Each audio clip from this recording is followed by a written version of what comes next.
Olá, tudo bem com vocês? Vocês já ouviram falar sobre os atributos de Deus? Vamos aprender sobre um atributo muito importante? Vem comigo, vem com Cristo.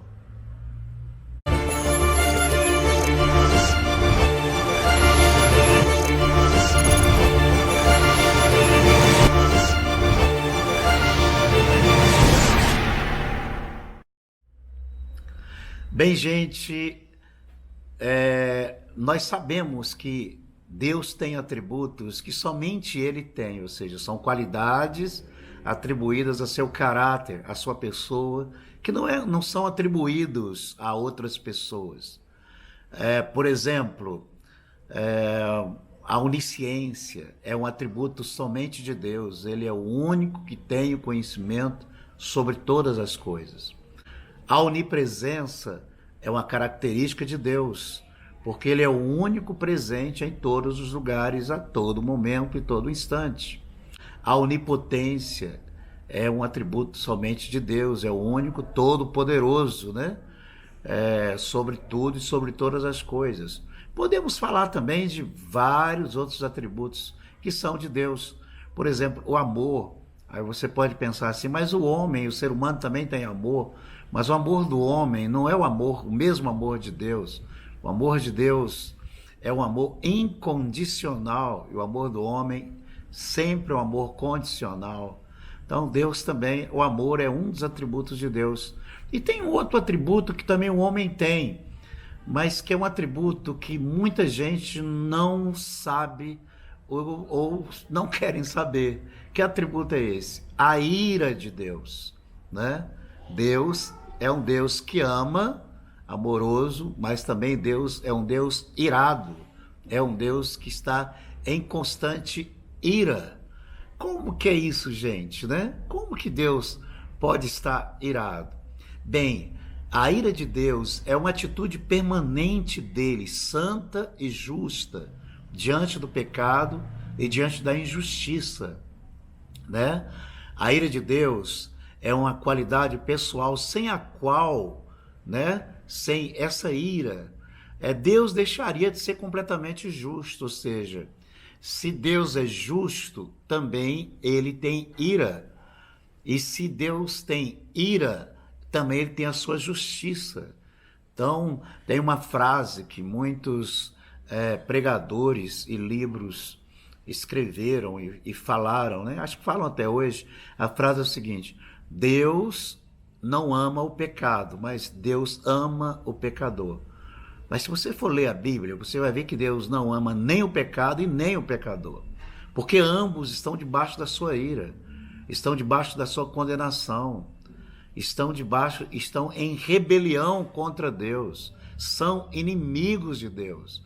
E sobre o pecado e sobre o pecador está a ira de Deus, permanente, né? É muito importante a gente entender isso aqui, né? E tem um texto na Bíblia, que tem vários textos, mas eu quero ler com vocês Romanos 1,18, que diz assim: porque do céu se manifesta a ira de Deus sobre toda a impiedade e injustiça dos homens que detêm a verdade em injustiça. Então está dizendo que Deus manifesta a sua ira do céu sobre homens, né? Ímpios, injustos, pecadores, que acham que estão vivendo a verdade, mas estão vivendo uma vida de injustiça. Tem também uma coisa muito importante que eu creio que você e eu, nós devemos guardar em nosso coração. É sobre a obra de Jesus na cruz, né? Jesus não veio nos livrar do diabo, mas ele veio nos livrar da ira de Deus. Vou repetir: Jesus não veio nos livrar do diabo, mas ele veio nos livrar da ira de Deus. Quem é o diabo? O diabo não é nada. Quem são os deuses das nações? Não são nada. Deus só há um, que é o Deus Todo-Poderoso, Criador dos céus e da terra. Não é verdade? E Deus não enviou seu Filho Jesus para ser sacrificado na cruz, morrer na cruz por causa do diabo. Quem é o diabo? ele enviou seu filho para morrer na cruz, derramar o seu sangue puro e justo na cruz, para quê? Para livrar os homens, as mulheres que acreditarem em Jesus, que entregarem as suas vidas para ele, da ira de Deus, para que essas pessoas não morram debaixo da ira, debaixo da condenação, mas que elas morram debaixo do amor de Deus. Tem um versículo muito importante em Mateus, no capítulo 10, versículo 28, que diz assim: não temais os que matam o corpo e não matam a alma, temei antes aquele que pode fazer perecer no inferno tanto a alma como o corpo. Ou seja, não, o homem pode matar outro homem, não é verdade? O diabo, os demônios podem incitar a morte de outras pessoas, mas só isso que eles podem fazer. Só que o Senhor, aqui o Deus Todo-Poderoso, é aquele que pode fazer perecer no inferno tanto a alma como o corpo do homem. Por quê? Por causa da sua ira, né? Tem outro texto também em Apocalipse, capítulo 19, versículo 15, que diz assim, sobre Jesus, quando vier, né, em sua glória, em sua manifestação, para buscar os santos e para julgar as nações, julgar aqueles que são rebeldes contra Deus, aqueles que estão debaixo da ira de Deus. O texto diz assim: e da sua boca saiu uma aguda espada para ferir com ela as nações, e ele as regerá com vara de ferro, e ele mesmo é o que pisa o lagar do vinho do furor e da ira do Deus Todo-Poderoso. Então existe um lagar, não é?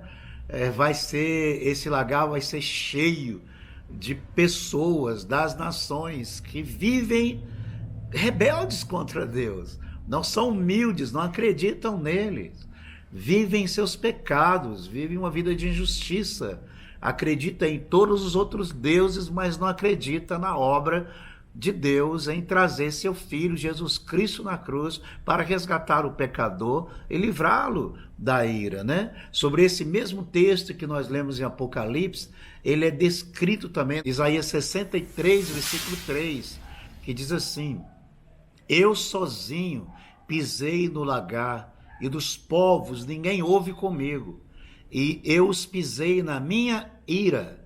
Isso vai acontecer quando Jesus voltar, né? No dia do Senhor.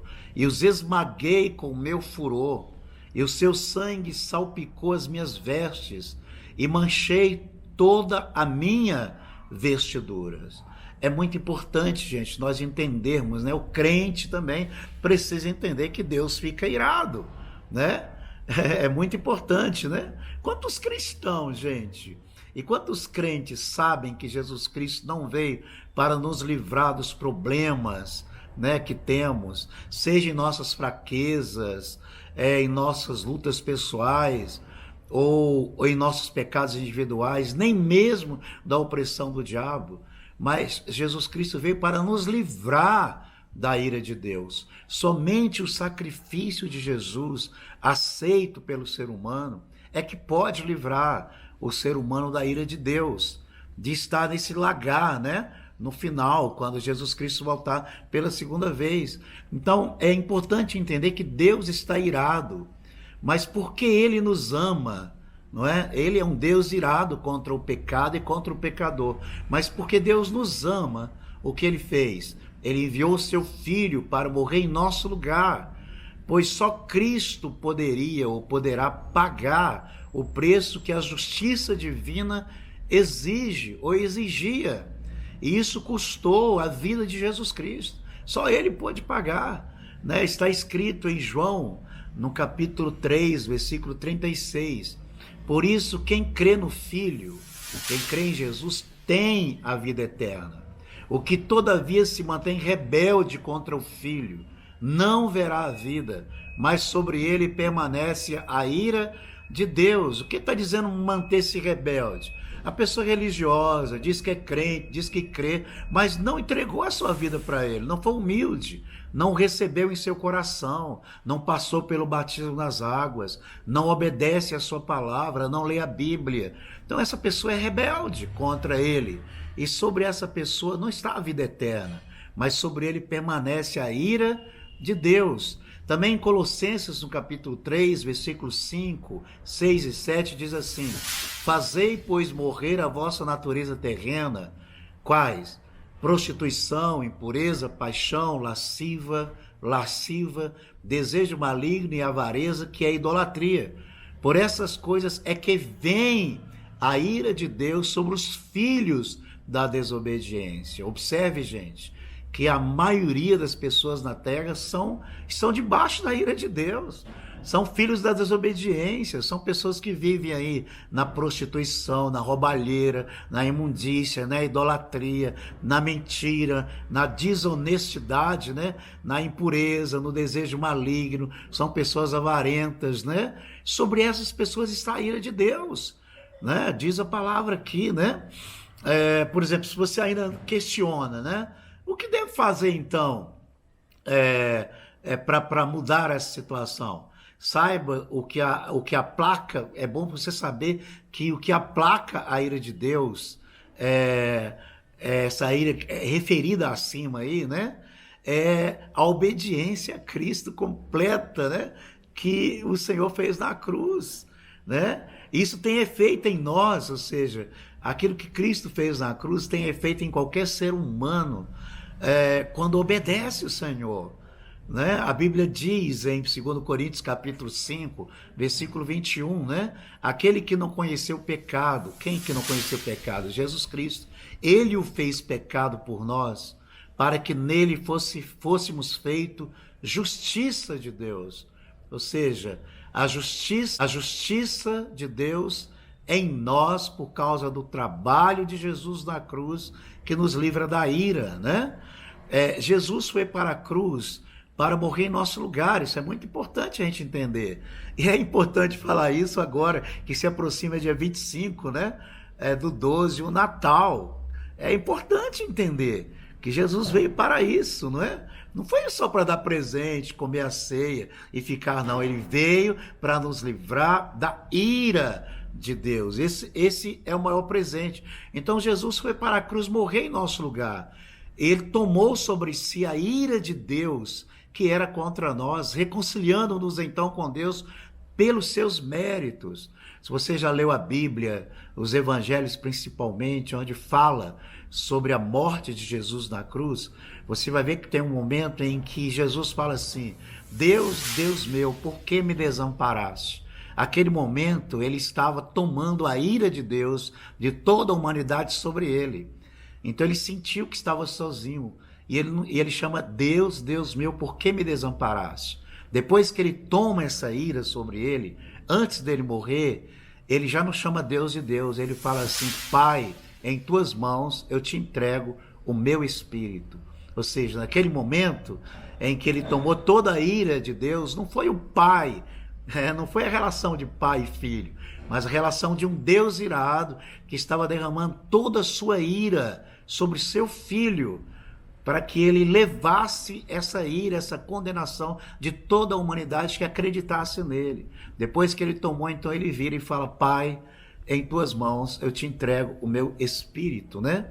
Então, diante disso, dessas palavras, será que você consegue entender que o maior sofrimento que Jesus suportou não foi os cravos no seu corpo, né? Ou as dores físicas, mas foi a ira de Deus? O maior sofrimento dele, a ira de Deus tinha que ser derramada, né? E é o próprio Deus que a toma em nosso lugar. É Jesus que toma essa ira em nosso lugar. Por isso entendemos o que disse o profeta Isaías. Lá em Isaías capítulo 53, versículo 10, ele escreve assim, isso 700 anos antes de Jesus morrer na cruz. Ele escreve: contudo foi da vontade do Senhor esmagá-lo, esmagar quem? Jesus, e fazê-lo sofrer. E embora o Senhor tenha feito da vida dele uma oferta pela culpa, ele verá sua prole e prolongará seus dias, e a vontade do Senhor prosperará em sua mão. Ou seja, ele sofreu porque ele tomou a ira de Deus sobre ele, para que nós não tivéssemos mais debaixo dessa ira. Reflita nessa verdade, que está em Romanos, no capítulo 5, versículos 8 e 9, que diz assim: mas Deus prova o seu próprio amor para conosco, pelo fato de ter Cristo morrido por nós, sendo nós ainda pecadores. Logo, muito mais agora, sendo justificados pelo seu sangue, por ele, salvos da ira. Olha o que o Senhor está dizendo. Ele morreu para tomar toda a ira de Deus sobre ele e nos salvar da ira, né? Romanos capítulo 2, versículo 5 a 8 diz assim: mas segundo a tua dureza de teu coração, impertinente, entesouras ira para ti no dia da ira e da manifestação dos juízos de Deus, o qual recompensará a cada um segundo as suas obras, a saber, a vida eterna aos que com perseverança em fazer o bem procuram glória, honra e incorrupção, mas a indignação e a ira aos que são contenciosos, desobedientes à verdade e obedientes à iniquidade. Então, está claro aqui nesses textos, né, que há uma diferença daqueles que se colocaram debaixo da cruz, debaixo da obra que Jesus fez, e que já não estão mais debaixo da ira, mas debaixo da justiça de Deus, e essas pessoas têm vida eterna, e aqueles que ainda não se colocaram por orgulho, por omissão, por rebelião, por cegueira espiritual, por achar que um padre, um pastor, uma igreja evangélica, uma igreja católica, um ritual, uma religião pode salvá-lo, um ídolo pode salvá-lo, uma festa pode salvá-lo, um sacrifício, uma penitência pode salvá-lo. E, gente, ninguém pode. O único capaz de tomar toda a ira de Deus sobre ele foi Jesus Cristo, mais ninguém. E só ele pode fazer isso, não é? E concluindo aqui o último versículo, em Romanos 9, 23, o que direis se Deus, querendo mostrar sua ira e dar a conhecer o seu poder, suportou com muita paciência os vasos da ira, preparados para a perdição, para que também desse a conhecer as riquezas da sua glória nos vasos de misericórdia, que para a glória já dantes preparou. Então está claro aqui que existe vasos de ira e vasos de misericórdia, né? Ou seja, pessoas que vão se colocar debaixo da cruz, vão ser humildes, vão reconhecer Jesus Cristo como Senhor e Salvador das suas vidas, vão recebê-lo, vão arrepender dos seus pecados e confessá-lo como seu Senhor e Salvador, vão ler a Bíblia e vão obedecer aquilo que o Senhor ordena, vão batizar nas águas, né? Arrependido dos seus pecados. Jesus batizou com 30 anos, né? E ao ser batizado em nome do Pai, do Filho e do Espírito Santo, vai receber perdão dos seus pecados. Vão congregar com pessoas que acreditam no mesmo Jesus e vão viver uma vida de justiça. Esses são os vasos de misericórdia. Mas tem os vasos da ira, que são as pessoas rebeldes, que amam o pecado, os assassinos, os idólatras, não é? Os bandidos, aqueles que não querem saber do Senhor, os ladrões, os prostitutos, os adúlteros, os bêbados, não é? E tantas outras pessoas que são rebeldes, que se dizem até religiosas, mas, no entanto, são pessoas que estão debaixo da ira de Deus. Então, quero concluir esse vídeo. E esse vídeo é para o dia 25, é para o dia de Natal. Você fala assim: pastor, que loucura! No dia que comemora o nascimento de Jesus, você coloca um vídeo pesado desse. É pesado para aquele que não é humilde, mas se você for humilde, e você hoje mesmo, ouvindo esse vídeo, se arrepender dos seus pecados, se humilhar e convidar Jesus para entrar em seu coração e começar a estudar a Bíblia, principalmente o Novo Testamento, né, os evangelhos. Começa pelo Evangelho de São João e pedir a Deus para mostrar o amor dele para você. Eu tenho certeza que esse vídeo será o maior presente para a sua vida, o maior presente para a sua família, porque Jesus de fato vai nascer em seu coração e você vai nascer de novo para a vida eterna. Bem, gente, se você gostou desse vídeo, compartilhe esse vídeo com outras pessoas, com suas famílias, dê de presente de Natal, não é verdade? Para outras pessoas, para a sua família. Você pode voltar e dar o like, isso é muito importante. Escrever uma mensagem embaixo também aí e se inscrever no canal. Eu louvo e agradeço a Deus por cada um de vocês que tem se inscrito nesse canal. Deus os abençoe. Feliz Natal e até o próximo ano. Aliás, e até o próximo vídeo, se Deus quiser.